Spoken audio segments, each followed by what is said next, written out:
Okay, sound check. Sorry, it's really bright. Hello. Yay. I'm sorry, guys. How is everybody doing? Yes, thank you, Jess. Thank you, guys. I'm sorry about the really bright light, but apparently one of my fish tank lights decided to blow on me, so perfect. Alrighty, guys. So I figured I wanted to, kind of for the purpose of the replay of this video, because I know a lot of people come into these and like when they re-watch the live stream, they kind of want to see how, they want to get to the point of the video. So I wanted to share kind of an experience, I guess, and that is bubble nests. And a lot of times, you have a betta fish that's just not building a bubble nest, or he's eating the eggs. And I kind of figured that maybe we could talk about some of the reasons as to why betta do this.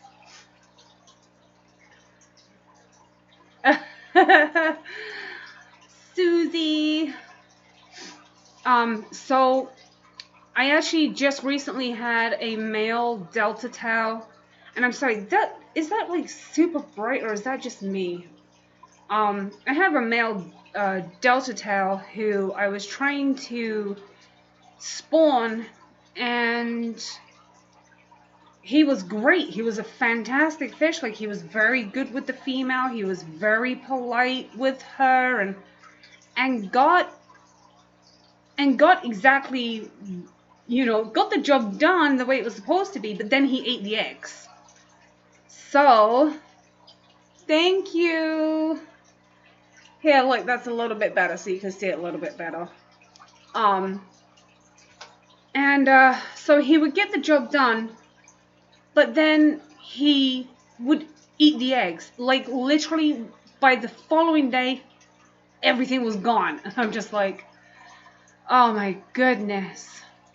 Now, sometimes with betta, you just have egg eaters. That's just the way it is. It doesn't matter how much you try to prepare the fish. It doesn't matter how good condition he's in. There's no underlying health issues. He just likes to eat the eggs, and that's just kind of the way it is. But sometimes there's also reasons behind why he's eating the eggs. I'm sorry, I can't get over this light. It's really bright.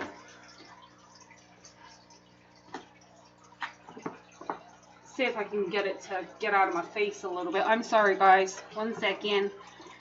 1 second. Oh, whatever. I give up. Okay.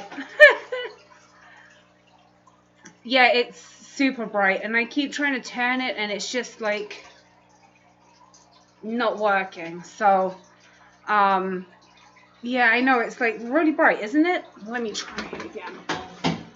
Oh, let's see if I can break anything in the process. No, I give up. Lights tonight. Ugh, I'm done. So, but anyway, back to my point. So sometimes when it comes to betta that are eating their eggs, there's sometimes a reason behind that, and it could be that you haven't conditioned the fish correctly. I don't know if anyone here is like familiar with the whole process of breeding betta, but one of the biggest things that, one of the biggest words of advice is condition. And when I say condition, I mean for at least 2 weeks, make sure that you're giving both your male and your female very, very high protein foods, such as like bloodworms, for instance. You got to make sure that you're feeding them absolutely everything they could possibly need. and also making sure that they're really, really full before the actual spawning process. Because once the spawning has taken place, you don't want to feed them, because otherwise you're going to pull your male away from doing what he's there to do, and he can then turn around to eat the eggs so that he can make sure that he's not missing out on a meal, in kind of like simple terms, so to speak. But then also at the same sense, if you have a male that is not wanting to build a bubble nest, for instance, again, that could be as simple as your water quality is off and he's not feeling secure in his environment. So those are kind of some things that I wanted to touch base on when it comes to breeding beta. And I did finally get a successful spawn from, again, you're not going to be able to see it because everything is like, I don't know what's going on with my lighting in here tonight, but it's just, I give up tonight. Like, the lights are horrible. I just have to suck it up and deal with it. But my little guy down here, hang on, let me see if you can see a little bit better. This tank here, he did spawn. He is in a critter keeper away from the babies. I wasn't sure if he had any in his mouth. So I decided that what I would do was put him in a critter keeper so I can monitor and make sure he doesn't spit any out, because they're about 3 days old now and they are so incredibly tiny, like so small, to the point where even I'm having a hard time finding them, but I do know that they're in there. But he was kind of a classic case where he went in, he built his bubble nest, he wooed the lady, and got, yeah, you know, I turned around away from my computer, and when I turn back, it's like, ugh. So if I turn to the side and sit with a side view, I think that's a little bit better, right? Maybe? But he was really, really well behaved. He did a really good job and spawned, looked after the eggs perfectly, no problems whatsoever. But my other fish in this tank has decided that he does not want to build a bubble nest, but he wants to come and try and woo the lady. So, you know, and that's why I figured I would share this experience, because I think a lot of people that try to breed beta get so frustrated with the fact, well, he's not building a bubble nest, and is that not what they're supposed to do? Sometimes they don't. Like, sometimes they won't build a bubble nest until, like, literally at the point of spawning. But there's some things you do have to kind of pay attention to. Like, if your male, say for instance, when you've had your male in his tank and he's built all these beautiful bubble nests, and then you move him to the breeding tank and he will not build a bubble nest, period, then you've got to kind of think, well, is it water quality? Is water warm enough? Is he being disturbed too much? A lot of times there's a good settlement period from moving your adult fish into a new environment. There's going to be a like a period where he's going to try and reacclimatize himself to that new environment, get himself comfortable, learning that it's safe in that, in the new surroundings. And that's honestly like one of the biggest pieces of advice. When you've got fish that are spawning, you need to try and leave them alone as much as you possibly can. If your fish is not building a bubble nest and you just have him by himself, try putting the female in like a breeding, I forget what they're called. I completely lost my sense of track of talk. See, I don't even know what I just said. But these little breeding tanks, or like the hatcheries, so to speak, they work out real well because the female can be put into the tank. He can see her. He can like think, oh, well, I got to impress this one. Breed a box. Thank you, Candy. Oh my goodness. I tell you what, I just should just stop. But sometimes by introducing the female to the environment, oh my God, my words are terrible tonight. um, I think that's just going to be my routine. I'm just going to call it the whatchamacallit and the oodadamafadas and that thing over there. Does that work out for everyone? We're going to have our own little lingo going. Um, so sometimes by introducing a female to the environment, even though he can't actually get to her, he suddenly realizes that he's got to set the charm going. He's got to really get her. He's got to interest her in getting her over to his house. So sometimes that can get you understand me just about. Um, sometimes you gotta spark that interest in order for him to realize that why, as to what his purpose is right now. So, Kayla, yeah. So So right now I have her separated. She's been in there for over a week now, and he's just, for whatever reason, I've tried everything so far. So I might actually try putting him into a smaller environment, because with that particular fish, I've only ever had him spawn in a smaller tank. And this is something else that's important to remember, is too much space can be just as stressful for a beta as too little space. So it sounds ridiculous, but I actually today went out and I bought, I don't know if any of you are familiar with like the Indonesian breeders. They often spawn their fish in very, very, very small little containers. And that's just to spawn, and then they move their betas into their holding tanks and their reconditioning tanks, and they grow. You can lower the water levels. You can adjust the water levels to see if there's a water level that he prefers. But I've also learned over the years that sometimes beta do not like 10-gallon tanks. Sounds ridiculous, I know, and everyone's like, oh my God, what are you talking about? Sometimes they only like 2 gallons to spawn in, and that's just the way that it is. Over the years, I've had very, very, very many successful spawns in containers about this big. Literally, maybe, I'm trying to see if I have one to hand. I had one before, but I don't know where I put it. But literally, it's just too big, and it's too much territory for them to patrol to feel secure and safe. So,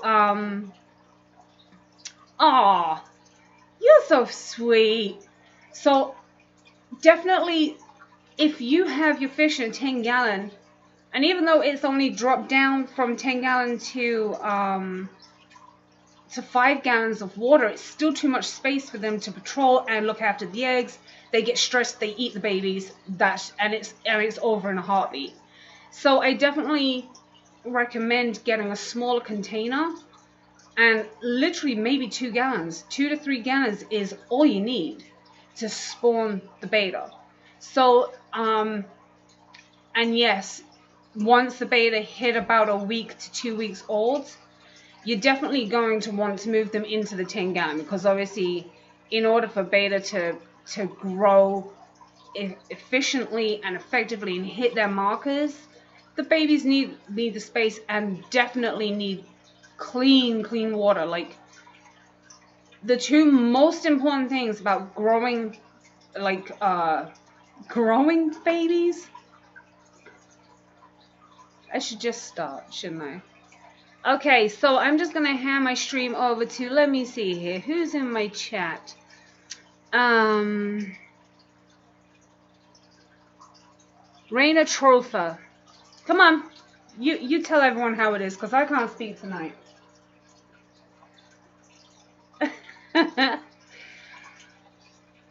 Okay, so let's retract a little bit here. But definitely, I get excited and my mind goes like 10 billion miles an hour. Like literally 10 billion miles an hour. And I start talking and then I'm like, wait a minute, what was I saying? Or, oh my God, what is the name of that thing? I can't always keep up with myself, let alone anything else. But it's definitely when it comes to growing out your fry. Okay, got it. I got it. Oh, comes to growing out the beta fry, high protein diet, live foods, and clean water. Clean water. Clean water. I cannot stress enough. Not just for your adult fish, but seriously, clean water. So many people will message me and be like, my beta aren't growing. Why are they not growing? And I'm like, well, when was the last time you did a water change? Oh, like last week. There it is. You need to do a water change every single day. You have to do it every single day. Beta breeding. And there's a few other. Susie, I use an airline hose. And I see if I have.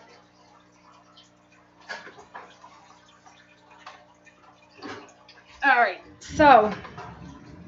Little tiny piece of sponge. Okay? Airline hose. And in the sponge, there's a tiny little hole. Because at this point, you need to keep the water, like the actual water itself, not so much the stuff on the bottom. Unless you can get all of the stuff with the airline hose and the sponge, if you can use the sponge to get all the gunk from the bottom pulled over to one corner, and then get, like, my sponge actually has an extremely tiny opening in the bottom. You can't really see it because my light is terrible.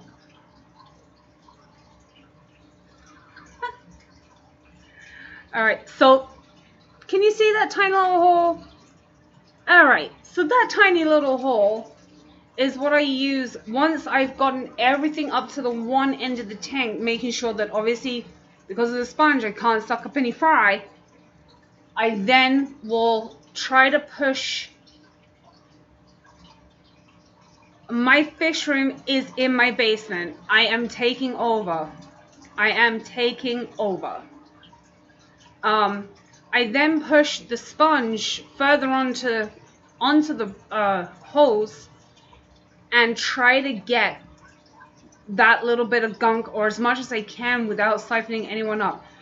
Rule of thumb, always siphon into a white bucket or a bowl so that you can see those fry. And literally leave that bowl sitting there for 10 or 15 minutes so that all of the junk that you've taken out of the tank has settled. And use a flashlight, because trust me, even when you think that you don't have fry, you suck up fry. So that is my method of doing water changes with incredibly tiny fry. Because anyone who hasn't bred betas before usually doesn't realize how incredibly small they are.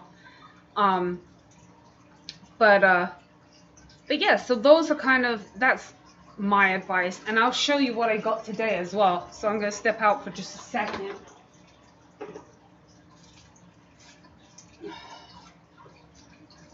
So I got some goodies today also, and something else to help trigger a male to build a bubble nest. A lot of times you'll see people using bubble wrap, Indian almond leaves, and various different floating plants. If they do not work, good old styrofoam cup. Cut it in half and let it float so that you can see in through this end, but the beta feels secure because nothing is bothering the fish. And for whatever reason, they feel so much more secure with this because he can only get distracted through this end, the end that you can see him, but he doesn't get distracted by anything else from this end. So when you're walking past the tank, he doesn't necessarily see you because he's busy tending to his eggs. So that is one thing if you're breeding betas. Little styrofoam cups are... I have never kept gladiator betas. I have not kept gladiator betas.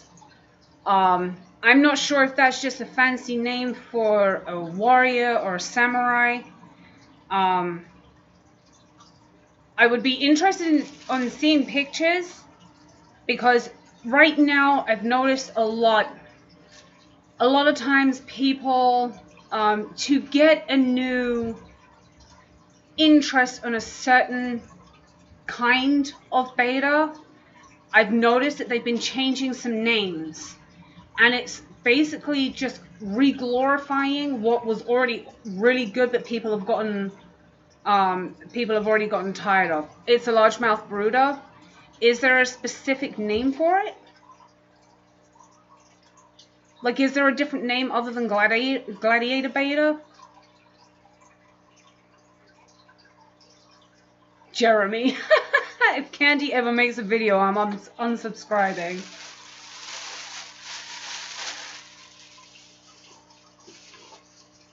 No one would ever do that to Candy. She's too awesome.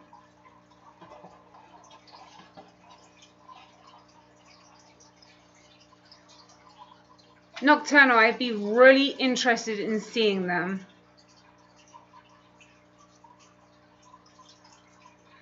No, actually, that's never worked for me. I was told that in my early days, that they like the bright light. They don't care. They want to know what you're up to. They want to know what the heck is in their tank, and they will try to attack it even when they are literally smaller than my little fingernail. Beta are the most curious little cats I have ever had any dealings with. They are the worst for getting into trouble with everything. I had one get stuck in a sponge filter. I mean, really? A sponge filter? How do you get stuck in a sponge filter? I think I know what you're talking about, Nocturnal, and I'll have to have a look. If it's a mouth brooder, I'm assuming it could be Macrostoma. But honestly, I'm not even gonna try and... Well, you know, they're related to gourami, so that's kind of why they get it. And the Macrostoma is actually often referred to as a gourami.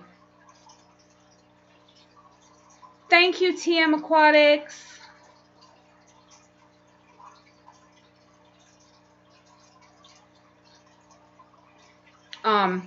But yeah, they're also known as walking gourami. I think that's another term that's...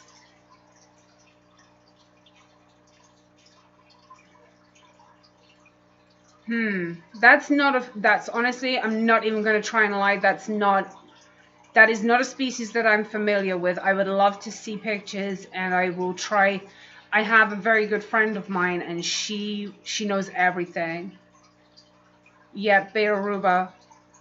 I can't even see straight. Rubra.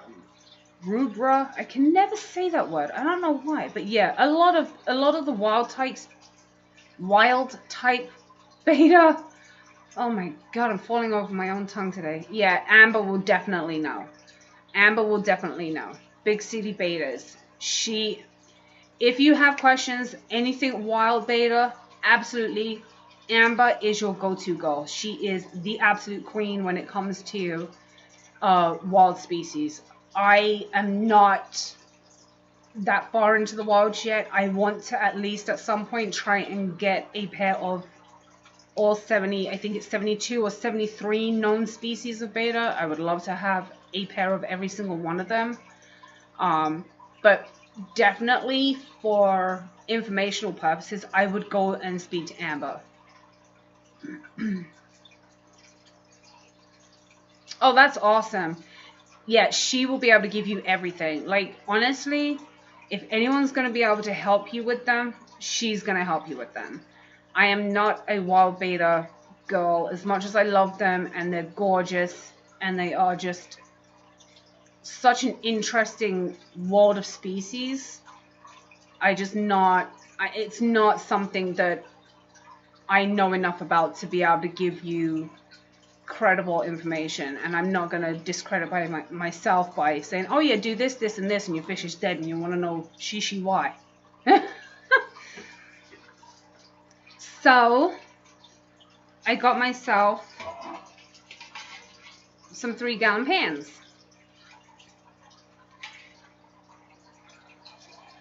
And I'm going to see how these work out.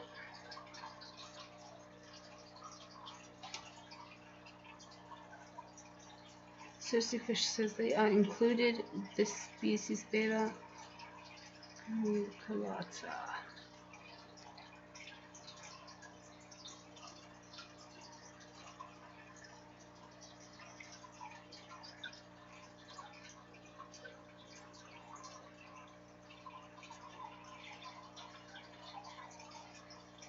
Yeah, I definitely don't want, Nocturnal, I definitely don't want to ever give someone, like, wrong information. And if it's something that I think I might know something about, I will say, I think this is how it is, but you know what? Don't quote me on it. Don't quote me on it. Unless I actually, like, genuinely know for sure, or I've learned from my own experience and I can say, well, in my experience, this is what that has worked. I'm not even going to attempt to, in all honesty, I'm not going to attempt to help someone when I don't know what I'm talking about, because the well-being of your fish is at stake and that's not fair. So I wouldn't do that to someone. That's cruel. That is cruel. Especially because some of these wild betas go for a really, really, really pretty package. So I'm not gonna play with the life of your precious little fishies, because I love them too much. But these are gonna be my new. I have 2 of them, and I'm going. As you can see, they're quite deep. Like, I mean, it's kind of weird because I have kind of big hands, so they're probably every bit of about 4 or 5 inches deep. So they are absolutely perfect for breeding beta in. They're 4 inches deep. So being that they're 4 inches deep, I can fill them 2 inches. That's 1.5 gallons, and that is more than enough. That is more than enough for the beta to spawn in. Wow, I can make a lot of noise with these. That's more than enough room for the beta to spawn in, and one of the most important things is to cover the tops. And I don't know if anyone has ever seen. Good night, Susie. Thank you so much for stopping by. I really appreciate your support. Love you. I'm gonna put a heater in there. I have very, very small heaters. My fish room is also heated. It's like, I don't know, 80 something degrees in here right now. So yeah, it's my fish room is heated, and these will be heated by heaters, and they will have air stones in them to stop the biofilm from forming on the surface of the water. Also very, very slow after the babies have hatched. And what I'm going to do is not as an experiment as such, because I've done this before, but I'm going to put my male in, give him a couple of days to start building. Once he starts building, I'm going to give him a female. I'm going to leave them alone for a couple of days, and then I'm going to come back and I'm going to see how they did. And, you know, I'll check every single day to see whether or not there's eggs. If there's no eggs, I'll leave her there for another day, as long as he's not kicking her butt.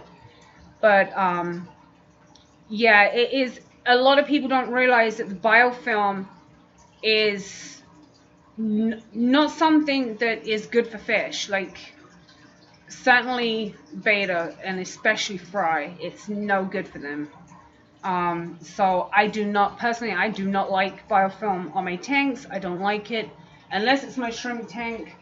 But even then, my conscience got the better of me, and my shrimp tank now has air bubbles in there too, because I hate the biofilm. It just looks gross to me. Makes me feel like the tank is dirty and you can do a water change and it comes back, and I don't like it.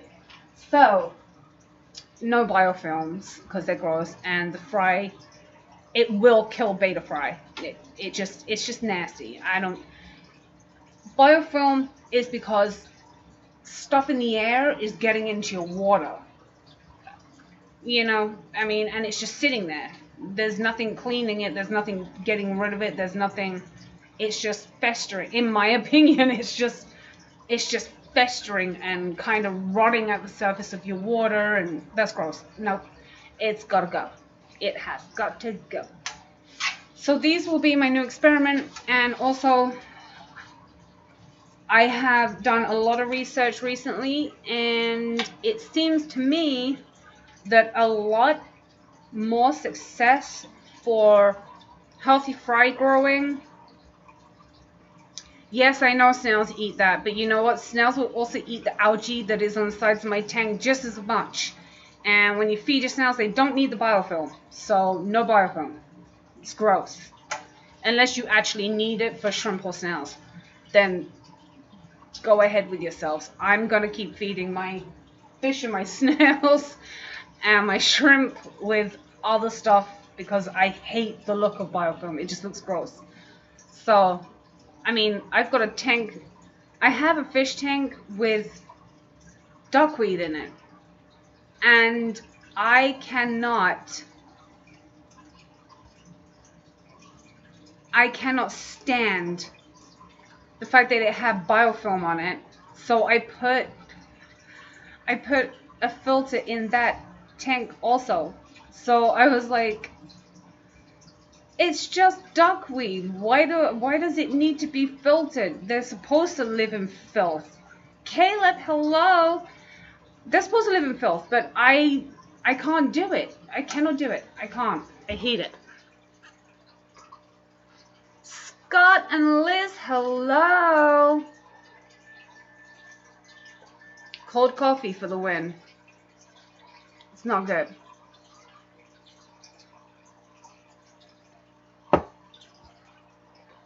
So I've also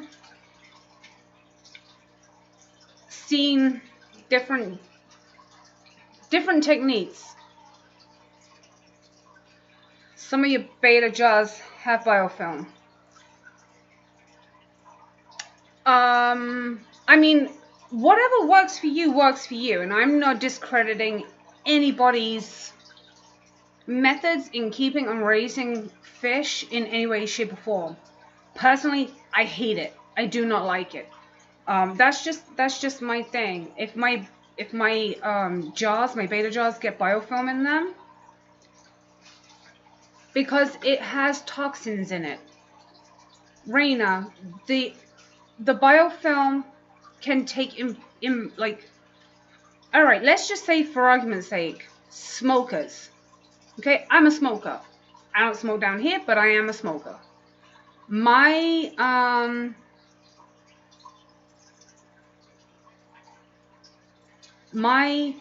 If a fish tank, if your fish tank is in your house, and it was, if your fish tank is in your house and you smoke in your house, that biofilm is going to have nicotine in it. It's going to kill your fish. So, I mean, that's kind of why I don't, that's why I don't like biofilm. I don't know what's in the biofilm. That's why I'm also extremely, like, OCD with water changes. But because your fries sit at, like, beta fries sit right at the surface of the water, they're sitting with that biofilm on them. That's one reason. Second reason, beta are labyrinth fish. Labyrinth fish need to breathe air. If there's a biofilm in the way, those newborn new fry, once they start developing their labyrinth organ, they cannot break the surface of the water because of the biofilm. So there, basically, they dry. Dry. I'm thinking fishy cough, and I'm like dry cough, and that's why I said fish dry. Fish die. That's why. No, stagnant water, period. Any water that sits will get biofilm on it. The longer you leave it, the thicker it gets, because the more stuff forms in the biofilm. I mean, the best way I can say is imagine, yeah, they're too tiny to break the surface tension, and with the biofilm on the surface tension, makes it harder, even harder, because they've got to get through that biofilm, and it's gross. It is, and that's why, we are discussing serious stuff. I've got new pans for breeding, but I kind of hope that that's actually answered quite a big question. And Indian almond leaves are fantastic in every single tank. I don't care what kind of tank it is. I don't care what kind of fish you have. I love Indian almond leaves. Jay's Beta, a little tip that you can use. I don't know how big your jars are, but you can actually get a piece of kitchen, like paper towel, and wipe it across the surface. Roll, like literally, like drip it across the surface and just gently pull it across the surface. That will actually, the dry paper towel will suction that biofilm to it, and that will help remove some of it.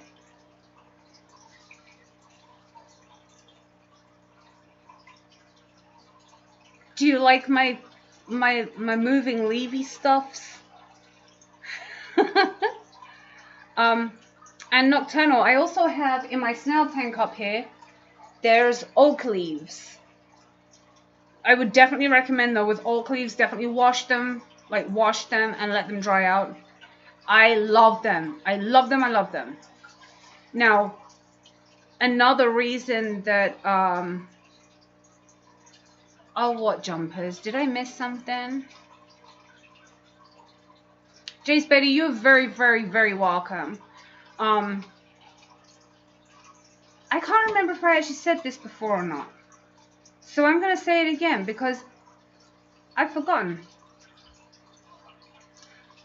The pans. There is a lot of studies that I've been doing a lot of studying even. I have watched a lot of different people and their methods. I also have friends over in the Philippines that are beta breeders, and wow, their fish are just out of this world. Maybe one day when I can get the money together, I'll get a whole shipment over from my friends over there. But there's a lot of my research kind of supports my theory that for some reason having the round container actually will allow for your food sources to disperse more evenly through the fish. There's a lot less area for that food to get stuck, like in the corners. And I know that sounds ridiculous, but through everything that I've watched and everything that I have read and everything that I have researched and put into practice myself, the yield of fry and the stunting of growth seems to be a lot less prominent in round containers. And I'm not 100% sure what the reason is.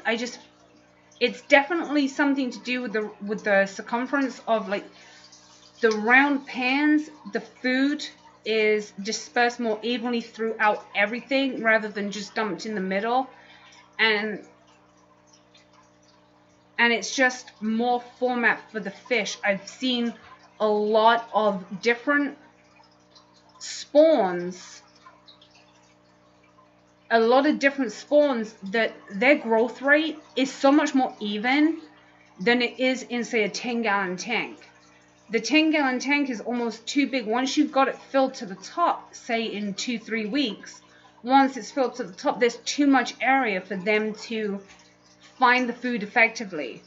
So these are going to be an absolutely great project for a video.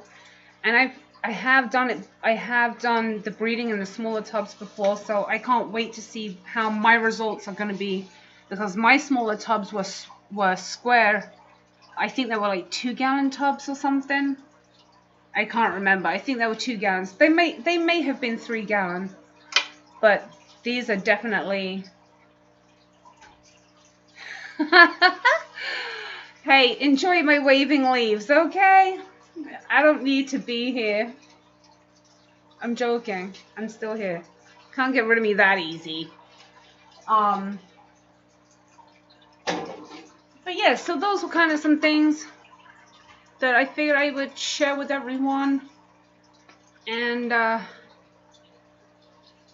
so, what's new, everyone? Scott, I'm sorry I missed your stream. I could not figure out my OBS. It was driving me. And then my lighting didn't want to work. I'm just like, I give up already. So when I got onto the stream, I was already flustered and aggravated and annoyed. And then I couldn't speak straight either. So it's been, it has been definitely quite the last 40 minutes has been fun-filled, right, guys?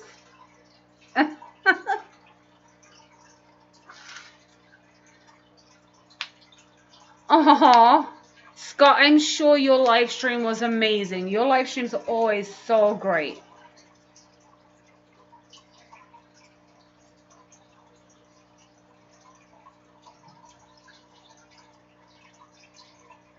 Oh, and the Indian almond leaves and oak leaves, which are probably my second favorite right now, just because I really like. I just love the way they look. They look so nice in the tank. You know, Scott, there is nothing worse than getting a cold or sick. It's so miserable. It's such a miserable thing. But having Indian almond leaves and live plants in your spawning tanks is definitely always just a great idea, because infusoria is just like Fry's first food, you know.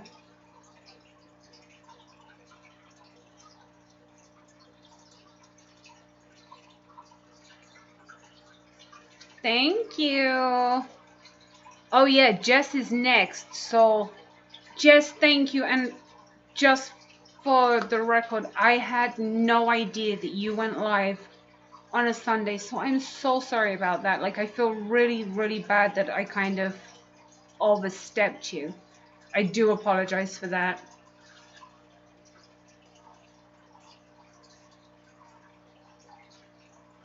No, I absolutely love the color change. I love tannings. Tannings. I swear by them.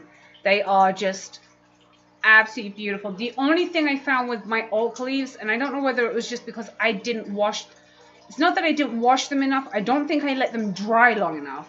And I put them in the tank, and they were still a little bit wet. And then my tank like got really cloudy, but now it's fine. Like, the tank is so clear. I love it. Absolutely love it. But I've done I have done so many different changes this week. I have shuffled fish. This week, every single one of my beta, I'm sorry again, I apologize. There's no light on this tank because it's right here. Yep. Light bulb's blue. So I thought there was a loose connection in it. It seemed like it was acting just like I would turn it on and it would flicker a little bit and then it would come on. I was like, okay, it's fine. Then one of the lights went out and I was like, whatever. And then the other one blew and I'm just like, oh. Of course, flew yesterday morning. I'm like, thank you. Thank you.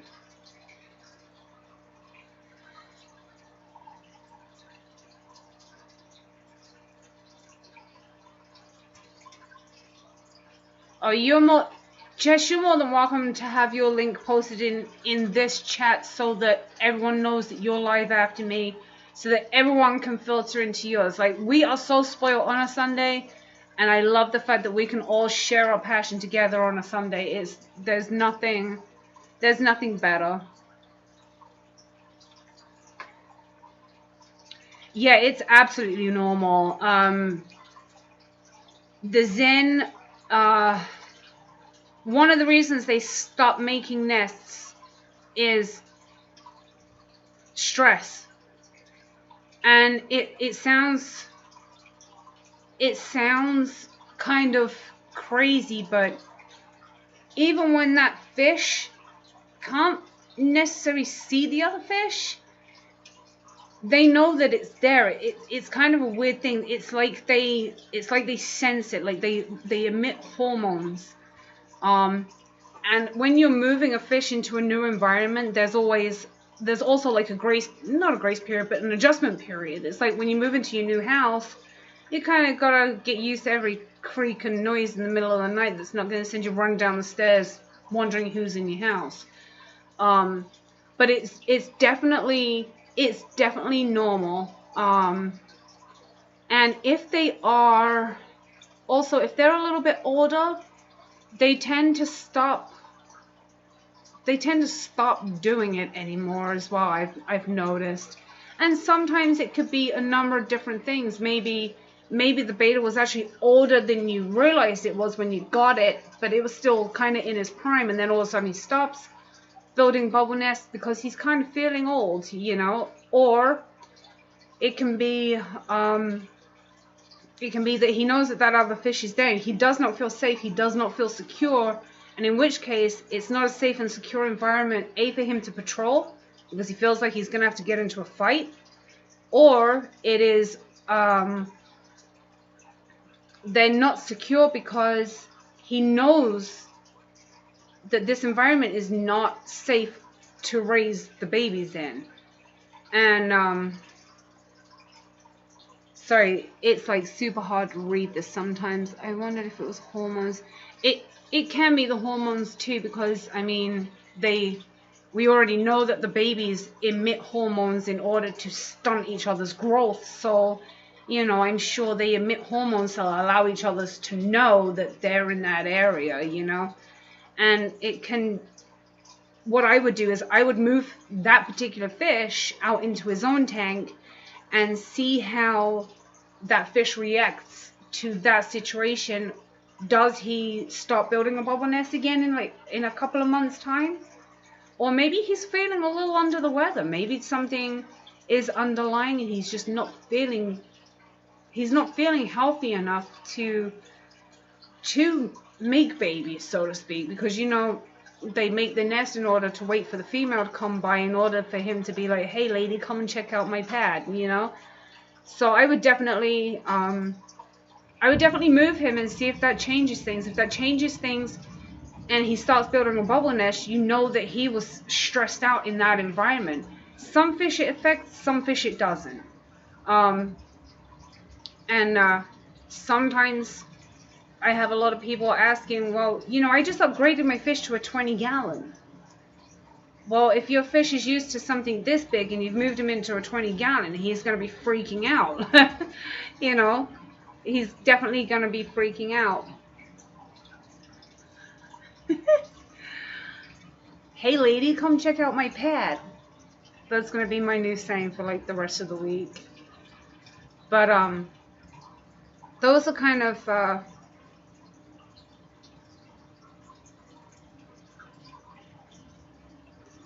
I do like the oak leaves too. Sorry, my face is itching. Has anyone else had any experience with egg eaters or anything like that?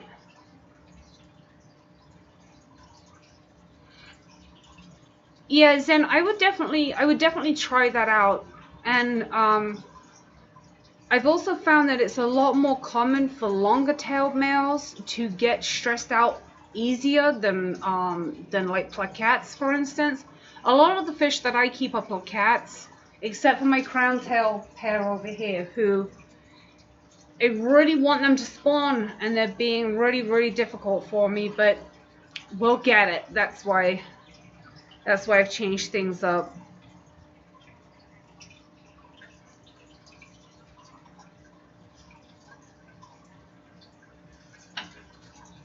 It's so funny. Sometimes I have such a hard time reading this. Oh, Jay's Beta. Um, I use. I have two monstrous oak trees in my backyard, and in the fall, I let them once they've come out of the tree. I just grab a couple of handfuls and then wash them, give them a real good wash, let them dry out, and then I pop them in my tanks. Yeah, Delta tails. Delta tails are beautiful. They are so gorgeous. Underrated. Absolutely underrated. But I have definitely found that the longer tailed males tend to stress out a lot easier, and that can actually spark them into nipping their fins and actually just completely destroying their tail structure.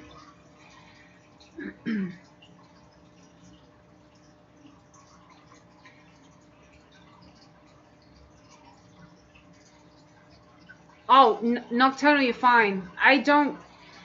We're here to all have a communication about our fish, and unfortunately, I do not know anything. I do not know anything about pygmy sunfish, so enjoy your conversation. I'm glad I can host this, and just give me the credit. No, I'm joking. I am completely joking. You guys are more than welcome to talk about whatever you want to talk about in the chat. Yeah, I spend a lot on Indian almond leaves too. I really, really do. There's a lot of, it's definitely one of those things that is an absolute go-to. I've even tried to have my friends in the Philippines send me bags of them, but they won't do it. So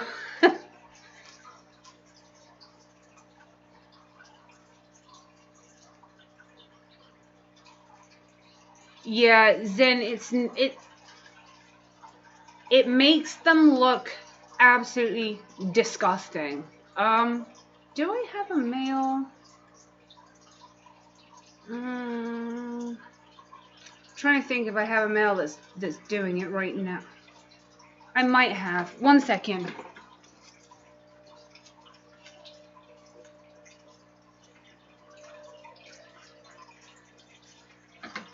Alright, so this male, let me see. I don't know if you can see him. Do you see how terrible his tail is? He's supposed to be a rose tail, and he really is not. Oh, wait.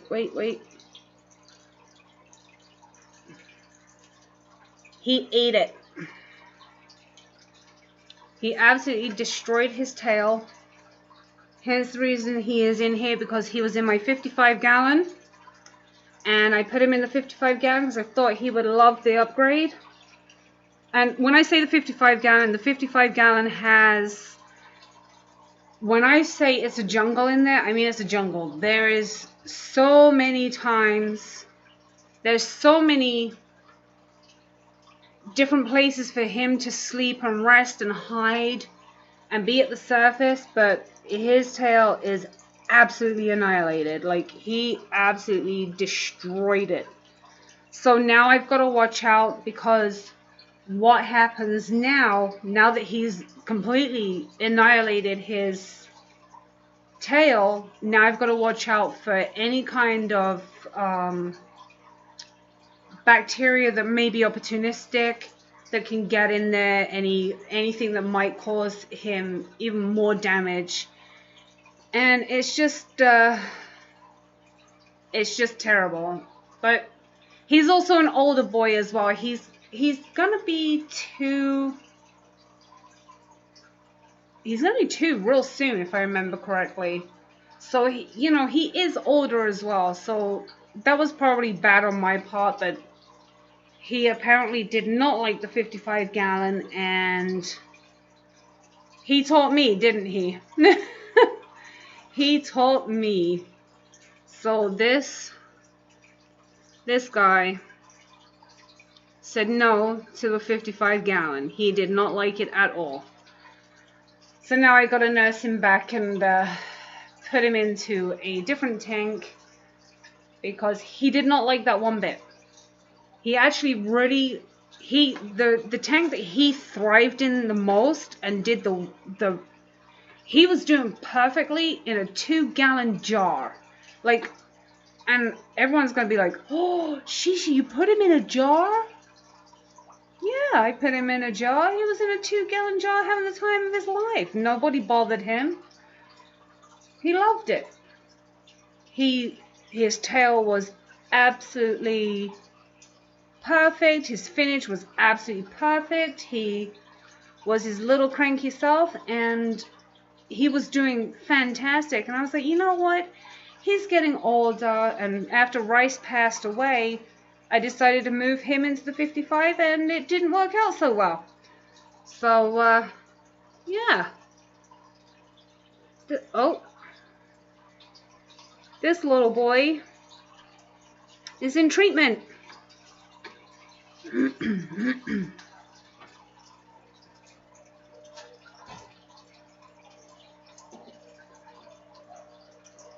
And as you probably noticed, his water was kind of a yellow color. And the yellow color is what? Tannings, yay! So it's, yeah, you know what, beta are like, they're that fish. They can frustrate me so much, and then I see another picture of a beta, and I'm like, oh my god, look how cute it is! And then I have one that likes to eat eggs, but he's absolutely beautiful, so I forgive him. So, but anyway, guys, I'm going to wrap this up. I want to say thank you to everybody that was in here. You guys are absolutely phenomenal. Thank you for joining me. And got to make sure everybody goes over to Jess's stream because she's up next. Let's not leave her out. But guys, feel free to message me on Facebook. And remember, I also still have some stuff available, some Anchors that's available too. And if anyone is interested in it, feel free to message me on Facebook. And we'll go from there. Have a wonderful week. Well, have a wonderful Monday, if that's even a possibility.